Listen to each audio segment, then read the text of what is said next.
Sa kulungan ng bagsak ng dalawang lalaking sangkot umano sa pang-hold up at pagnanakaw sa Marikina at Quezon City. Balita hatid ni EJ Gomez. Sa gilid ng kalsadang ito sa Barangay Kalumpang, Marikina City, na corner ng mga pulis ang isang lalaking sospek sa pang-hold up at panunutok ng baril. Isa siya sa dalawang target ng mga pulis na riding in tandem na sangkot umano sa mga insidente ng pagnanakaw sa Marikina at Quezon City.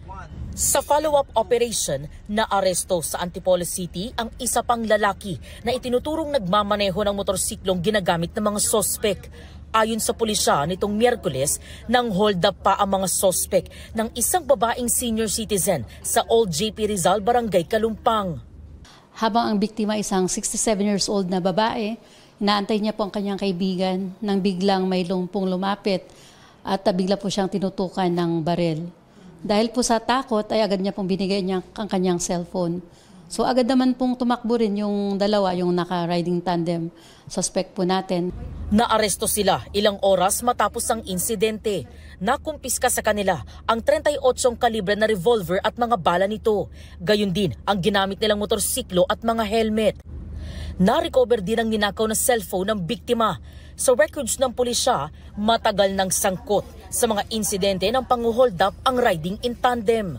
Yung first victim po nila is from Quezon City. Pero yung isa pong biktima nila na dito po sa Marikina Heights, malapit po dyan, last year din po yan, may malaking halaga pong involved, 800,000. Lumabas din sa investigasyon na ang dalawang naaresto ay ang mga sospek sa nahulikam na pagnanakaw sa isang nakaparadang closed van sa Marikina Heights noong October 17. Habang abalang nagbababa ng mga gamit noon ng may-ari ng closed van, sinamantala ito ng mga sospek at tinangay ang mga bag sa passenger seat na naglalaman ng cash at saka tumakas sakay ng motorsiklo.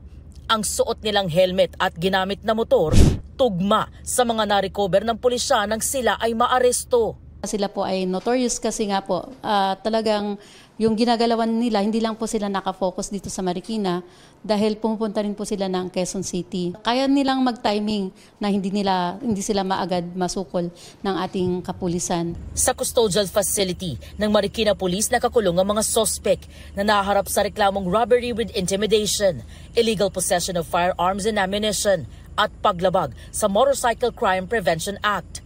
Hindi muna pinayagan ng head ng custodial facility ng Marikina Police na ma-interview ang mga sospek. EJ Gomez, nagbabalita para sa GMA Integrated News.